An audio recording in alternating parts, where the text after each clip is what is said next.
Ladies and gentlemen, this week we embark on the Global Week of Action Against Gun Violence. But it is the COVID-19 pandemic which is on many people's minds and on top of the agenda of politicians and decision makers.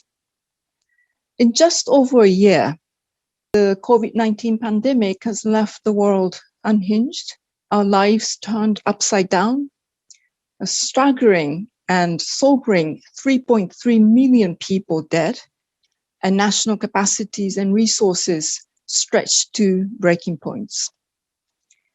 The ongoing health crisis has long spilled over into all areas of our everyday lives, with an often devastating social and economic impact.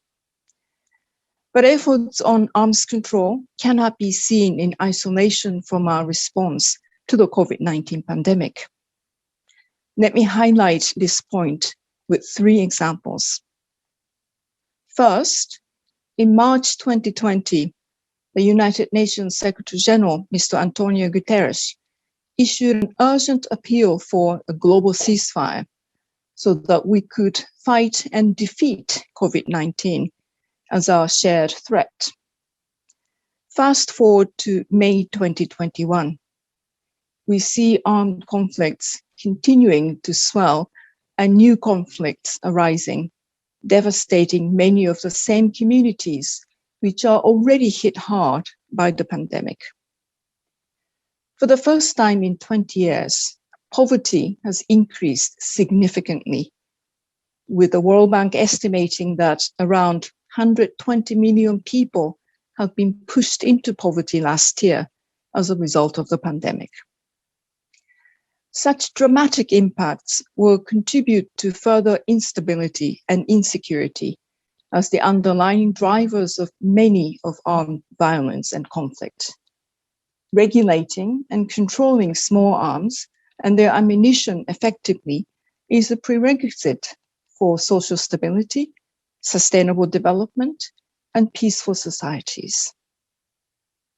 And as long as the word shot is associated with weapons and not with vaccines, we have to double down our efforts to address armed violence.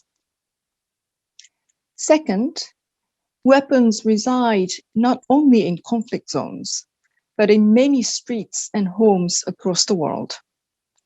Skyrocketing rates of intimate partner violence over the past year have created a horrifying shadow pandemic.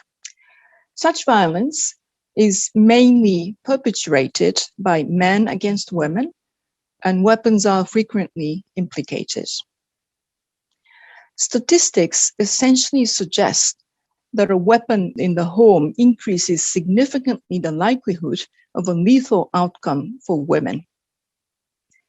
Regretfully, the pandemic has further exposed what was already lacking before: the integration of arms control into gender-based violence response mechanisms, in particular those preventing and responding to femicides and intimate partner violence.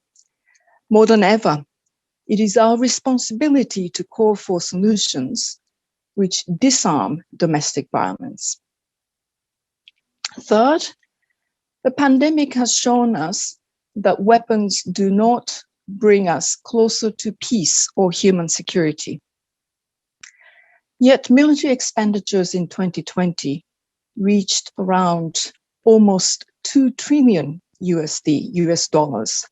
That is approximately $252 per person in 1 year alone, and an increase of 2.6% in real terms from 2019.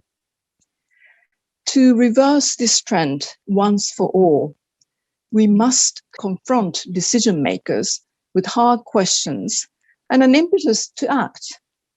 Whose security is protected by those weapons and military budgets? How can such spending be justified in light of a pandemic, which has further amplified the need to allocate adequate resources to health, social, and economic infrastructure and services worldwide? Let me conclude with this. Linking arms control to the COVID-19 response is vital to ensure the security and safety of everyone, not just a few. The pandemic has offered us a rare opportunity to redefine our priorities. I hope we can make our voices heard during this week of global action. Thank you.